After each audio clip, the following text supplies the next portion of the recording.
ఆజ్ రాత్ 12 బజే సే ఏంటి కంగారు పడ్డారా? లేదు, అటువంటి అనౌన్స్మెంట్ అయితే ఏమీ లేదు. సో మనందరికీ తెలుసు ఈ డైలాగ్ చాలా ఫేమస్. డిమానిటైజేషన్ టైంలో కానీ లాక్డౌన్ టైంలో కానీ సో ఇటువంటి అనౌన్స్మెంటే వచ్చింది. రైట్. బట్ ఇక్కడ అనౌన్స్మెంట్ ఎక్కడి నుంచి వచ్చిందంటే from Punjab chief minister Bhagwant Singh. So Bhagwant Singh గారు ఏం చేశారంటే ఒక అనౌన్స్మెంట్ చేశారు. ఏంటి ఆ అనౌన్స్మెంట్ అంటే పంజాబ్లో నెక్స్ట్ అగ్రికల్చర్ సీజన్ నుంచి పూసా అనే క్రాప్ని బ్యాన్ చేస్తున్నాము. నెక్స్ట్ ఇయర్ అగ్రికల్చర్ సీజన్ నుంచి పూసా అనే క్రాప్ని ఇక కల్టివేట్ చేయము, బ్యాన్ చేయడం జరిగింది అని చెప్పి పంజాబ్ చీఫ్ మినిస్టర్ అక్టోబర్ 4న అనౌన్స్మెంట్ చేశారు. సో పూసా గురించి మనం ఇప్పుడు డీటెయిల్గా తెలుసుకుందాం. అసలు పూసా అనేది ఏంటి, సో ఎందుకు బ్యాన్ చేశారు, దాంట్లో ఉన్న ఇష్యూస్ ఏంటి, ఓకేనా? సో దీని తాలూకా కంప్లీట్ ఎక్స్ప్లెనేషన్ అయితే డీటెయిల్గా ఇస్తాను. సో జాగ్రత్తగా అటెన్షన్ పే చేసి వినండి. సో ఇదే అనమాట పూసా 44 అనే క్రాప్ ఇలా ఉంటుంది. సో దాన్ని బ్యాన్ చేశారు in Punjab. So he's the chief minister of Punjab Bhagwant Singh garu. Okay, right. So without any delay let start our session. Welcome to Saaram Sampatra education. This is Venkat. So మనం డిస్కస్ చేయబోయే టాపిక్ ఏంటమ్మా, పూసా 44. రైట్. సో పూసా 44 ఏదైతే ఉందో, first of all it is a paddy variety. It is a paddy variety. ఇది ఒక paddy crop అనమాట. ఓకేనా, good. దీన్ని ఎప్పుడు డెవలప్ చేశారంటే it was developed in the year 1993 by ICAR. మన ఇండియాలో ఐకార్ అనే ఇన్స్టిట్యూట్ ఉంది కదా, so Indian council of agriculture research అని చెప్పి. సో వాళ్ళు 1993లో ఈ పూసా 44 అనే ఒక ప్యాడీ వెరైటీని తీసుకురావడం జరిగింది. ఇనీషియల్గా ఈ ప్యాడీ వెరైటీ ఏదైతే ఉందో, నథింగ్ బట్ పూసా 44 ఏదైతే ఉందో, దీన్ని పంజాబ్లో కేవలం కొన్ని ఏరియాల్లో మాత్రమే యూజ్ చేసేవాళ్ళు. ఇనిషియల్ డేస్లో కేవలం ఫ్యూ ఏరియాస్లో మాత్రమే దీన్ని కల్టివేట్ చేసేవాళ్ళు అనమాట.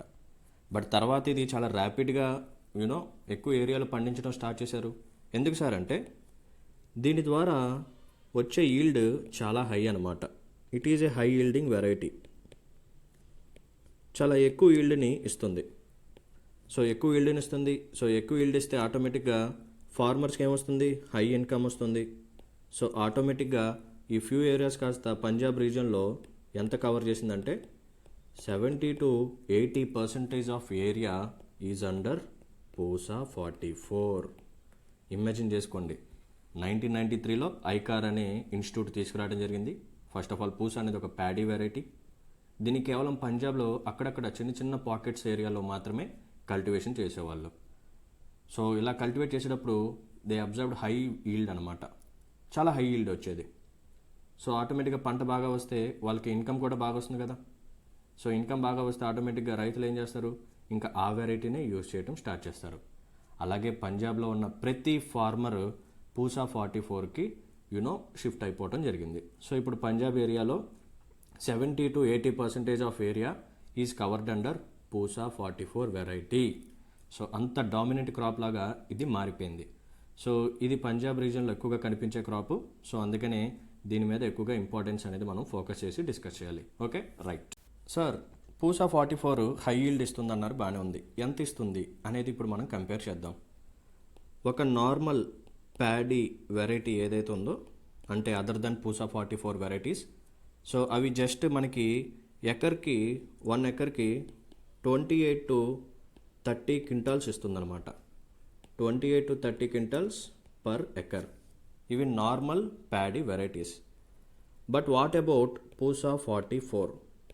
మరి పూసా 44 ఎంత ఇస్తుందంటే it will give around 85-100 quintals per acre. చూడండి ఎంత డ్రాస్టిక్ చేంజో. వేరే ప్యాడీ వెరైటీస్ జస్ట్ 28-30 క్వింటాల్స్ మాత్రమే ఇస్తాయి ఒక్కొక్క ఎకరానికి. బట్ పూసా 44 అనే వెరైటీ ఏదైతే ఉందో it will give 85-100 quintals per acre. అందుకని ఫార్మర్స్ అందరూ దీనికే షిఫ్ట్ అయిపోయారు.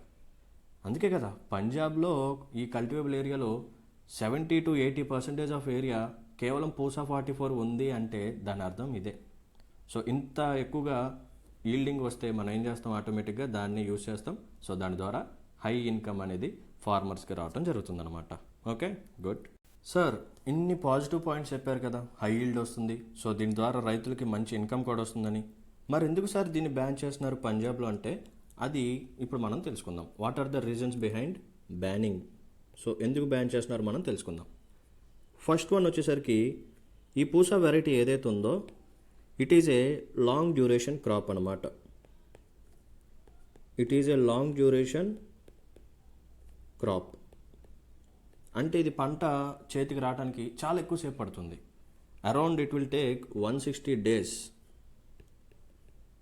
Days to harvest. సో ఈ ఈ పూసా 44 అనే ప్యాడీ వెరైటీ ఏదైతే ఉందో దీన్ని మనం నాటిన తర్వాత మన చేతికి రావడానికి అరౌండ్ 160 డేస్ పడుతుందన్నమాట. సో జనరల్గా వేరే ప్యాడీ వెరైటీతో పోలిస్తే ఇది 35 to 40 డేస్ ఎక్కువ టైం తీసుకుంటుంది. వేరే ప్యాడీ వెరైటీస్ 35 to 40 డేస్ కంటే ముందే వస్తుంది. ఈ పూసా 44 వెరైటీ ఏదైతే ఉందో ఇది ఎడిషనల్గా 35 to 40 డేస్ తీసుకుంటుంది అనమాట. అంటే అప్రాక్సిమేట్లీ 1.5 month. సో ఈ 1.5 month దీనికి మనం ఏం చేయాలి? వాటర్ సప్లైని ప్రొవైడ్ చేయాలి. We have to provide water supply. So ఇది ఒక రీజన్ అనమాట బ్యాన్ చేయడానికి. ఎక్కువ కాలం తీసుకుంటుంది వేరే ప్యాడీ వెరైటీతో పోలిస్తే. సో అరౌండ్ 1.5 month ఎక్కువ తీసుకుంటుంది. సో దీనికి ఆ 1.5 month మనం ఎక్కువగా వాటర్ సప్లైని ప్రొవైడ్ చేస్తూ ఉండాలి. Point number 1. నెక్స్ట్ పాయింట్ వచ్చేసరికి, ఈ పూసా 44 ఏదైతే ఉందో it is water intensive crop. It is a water intensive crop అంటే ఎక్కువ వాటర్ కావాలన్నమాట. సో ఇది గ్రౌండ్ వాటర్ని ఎక్కువగా కన్జ్యూమ్ చేసుకుంటూ ఉంటుంది. సో మనం దీనికి ఎక్కువగా వాటర్ని ప్రొవైడ్ చేస్తూ ఉండాలి. ఇది ఒక పాయింట్. అండ్ ఇది కూడా డ్యూరేషన్ ఎక్కువ కాబట్టి అదనంగా ఇంకొక 1.5 month కూడా దీనికి మళ్ళీ ఇంకొంచెం ఎక్కువ వాటర్ని మనం ప్రొవైడ్ చేస్తూ ఉండాలి. సో జనరల్గా మనకి షుగర్ కేన్ కానీ ఒకనా వీట్ కానీ అండ్ ఈ పూసా 44 కానీ ఇవన్నీ వాటర్ ఇంటెన్సివ్ క్రాప్స్ అనమాట. సో అవి సక్సెస్ఫుల్గా గ్రో అవ్వాలంటే we have to provide more water. So point number 2. So next reason వచ్చేసరికి, ఆల్రెడీ ఈ పంజాబ్ ఏదైతే ఉందో it is facing a problem with water depletion, ground water depletion. Already Punjab రీజన్లో గ్రౌండ్ వాటర్ అనేది తగ్గుతూ వెళ్ళిపోతుంది, ఆల్రెడీ తగ్గిపోతుంది because of various other factors. So Rajasthan పక్కనే ఇది పంజాబ్ కూడా ఉంటుంది. సో అక్కడ గ్రౌండ్ వాటర్ అనేది బాగా తగ్గిపోతుంది, ఇదొక రీజను. అండ్ ఈ పూసా 44 ఏదైతే ఉందో దీన్ని ఎక్కువగా కల్టివేట్ చేస్తున్నారు 70 to 80% of area.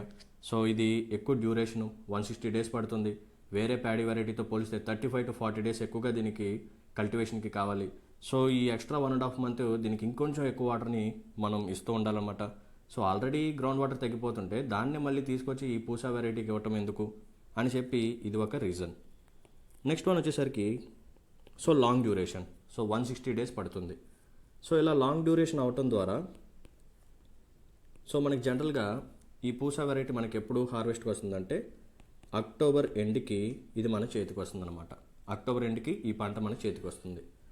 From November 1st, so November నుంచి సో ఫార్మర్స్ ఏం చేస్తారంటే they start cultivating wheat. So paddy వేస్తారు. సో అక్టోబర్ ఎండ్కి హార్వెస్ట్ వస్తుంది. నవంబర్ నుంచి మళ్ళీ వీట్ కల్టివేషన్ని స్టార్ట్ చేస్తారు. సో ఇక్కడ మీరు గమనిస్తే ఈ ప్యాడీ హార్వెస్ట్కి నథింగ్ బట్ పూసా హార్వెస్ట్కి వీట్ మళ్ళీ సోయింగ్కి ఎటువంటి గ్యాప్ అయితే లేదు, ఎక్కువ గ్యాప్ అయితే లేదనమాట. There is less gap. So మన వాళ్ళు ఏం చేస్తారు, automatically they will go for stubble burning. అదే వేరే ప్యాడీ వెరైటీస్ అనుకోండి. సో వేరే ప్యాడీ వెరైటీస్ వచ్చేసరికి మనకి అక్టోబర్ 1st వీకే హార్వెస్టింగ్ అయిపోతుంది. సో అక్టోబర్ 1st వీక్ నుంచి నవంబర్ 1st వీక్ వరకు మనకి టైం పీరియడ్ ఖాళీగా ఉంటుంది. సో ఈ లోపు సాయిల్ రెడీ అవుతుంది. ఆ స్టబుల్ కూడా మనం సో మాన్యువల్గా తీసేసుకుంటూ ఉండొచ్చు. బట్ అన్ఫార్చునేట్లీ ఈ పూసా వెరైటీ ఏదైతే ఉందో ఇది లాంగ్ డ్యూరేషన్ క్రాప్ కాబట్టి అక్టోబర్ ఎండ్ వరకు దీన్ని మనం హార్వెస్ట్ చేయలేం. బట్ అన్ఫార్చునేట్లీ నవంబర్ 1స్ట్కే మనం వీట్ వేయాలి ఖచ్చితంగా. అప్పటి నుంచి ఇంకొక క్రాప్ సీజన్ స్టార్ట్ అవుతుంది. సో టైం పీరియడ్ లేదు కాబట్టి సో ఫార్మర్స్ ఏం చేస్తారు, they will go with stubble burning. So stubble burning ద్వారా చాలా నెగిటివ్ ఇంపాక్ట్స్ ఉంటాయి, ఇవి కూడా మనకు తెలుసు. So many green house gases అయితే రిలీజ్ అవడం జరుగుతుంది, like carbon monoxide, carbon dioxide, particulate matter 2.5 and particulate matter 10. ఇలా చాలా గ్రీన్ హౌస్ గ్యాసెస్ అయితే రిలీజ్ అయ్యి అట్మాస్ఫియర్లోకి గ్లోబల్ వార్మింగ్ అయితే పెరగడం జరుగుతుంది. సో గ్లోబల్ వార్మింగ్ ద్వారా చాలా నెగిటివ్ ఇంపాక్ట్స్ ఉన్నాయి. గ్లేషియర్స్ మెల్ట్ అవటం, పెర్మాఫ్రాస్ట్ మెల్ట్ అవటం, snow caps or snow sheets ఇవి కూడా మెల్ట్ అవుతూ ఉంటాయి. సో వీటి ద్వారా మనకి సీ లెవెల్స్ రైజ్ అయ్యి సో కోస్టల్ ఎకోసిస్టమ్ పాడైపోయి మ్యాంగ్రూవ్స్ డ్యామేజ్ అయ్యి కోరల్ రీఫ్స్ కూడా డ్యామేజ్ అయిపోయి కోస్టల్ కమ్యూనిటీ కూడా వాళ్ళ యొక్క లైవ్లీహుడ్ ఆపర్చునిటీస్ కోల్పోయి, అండ్ ఫైనల్లీ మనకి ఈ పెర్మాఫ్రాస్ట్, ఈ స్నో షీట్స్, ఈ ఐస్ క్యాప్స్లోనే మనకి కార్బన్ కంటెంట్ అనేది స్టోర్ అయిపోయి ఉంటుంది.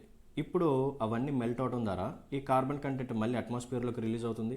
సో ఎడిషనల్గా ఇంకొంచెం కార్బన్ కంటెంట్ అట్మాస్ఫియర్లోకి యాడ్ అవడం ద్వారా ఇంకొంచెం గ్లోబల్ వార్మింగ్ మళ్ళీ పెరుగుతుందన్నమాట. So it will become a vicious cycle. And ఈ పర్మాఫ్రాస్ట్లోనే కొన్ని వైరసెస్ ఎప్పుడో కొన్ని వందల సంవత్సరాల క్రితం నుంచి స్టోర్ అయిపోయి ఉంటాయి. ఇప్పుడు పర్మాఫ్రాస్ట్ మెల్ట్ అవటం ద్వారా ఈ వైరసెస్ మళ్ళీ ఎర్త్ సర్ఫేస్ మీదకి వస్తాయి. So it will create some pandemic like situations. So అందుకని ఇటువంటి వైరస్లు ఏమని చెప్పి పిలుస్తున్నారంటే they are calling it as zombie viruses. So ఇవి కూడా న్యూస్లోనే వచ్చాయి. So stubble burning, water depletion Punjab face చేసిన ఇష్యూ. అండ్ ఈ పూసా వెరైటీ ఏదైతే ఉందో it will require more water to grow, and ఇది ఒక లాంగ్ డ్యూరేషన్ క్రాప్.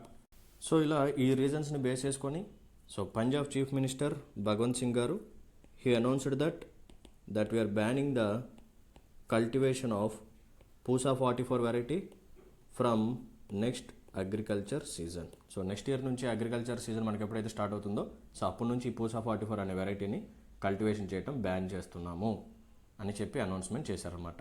ఓకేనా, right. Before ending our session there is a small announcement.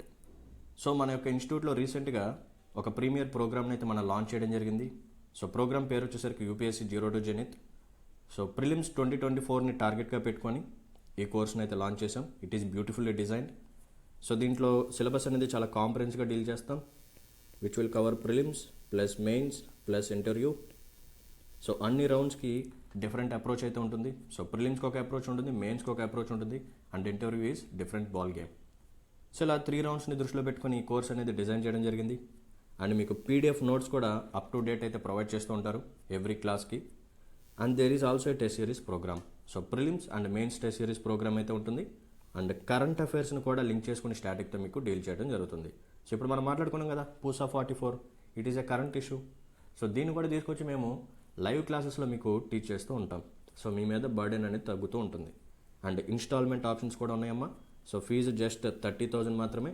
So every month మీరు 5,000 pay చేసుకుంటూ చక్కగా జాయిన్ అయిపోవచ్చు. సో ఈ కోర్స్ ఏదైతే ఉందో it will come with life time వ్యాలిడిటీతో వస్తుంది. సో ఒకసారి పర్చేస్ చేస్తే చాలు. సో మీకు లైఫ్ టైం ఈ కోర్స్ అనేది అవైలబుల్గా ఉంటుంది. సో ఎన్నిసార్లు అయినా సరే రికార్డెడ్ వర్షన్స్ని వినొచ్చు, ఎన్నిసార్లు అయినా సరే లైవ్ క్లాసెస్కి మీరు అటెండ్ అవ్వచ్చు. ఓకే, సో అడ్మిషన్స్ కోసం ఈ నెంబర్ని కాంటాక్ట్ అవ్వండి. So thank you for watching the session. I hope you like the session. మీకు కానీ నాకు ఎక్స్ప్లెనేషన్ కానీ నచ్చినట్టయితే please hit the like button and మీ యొక్క వాల్యుబుల్ కామెంట్ని మెన్షన్ చేయండి. ఇంకా ఎవరైనా సరే మన ఛానల్ని సబ్స్క్రైబ్ చేసుకునే వాళ్ళు ఉంటే please do subscribe. So see in the next session. Until then take care, bye bye, జై హింద్.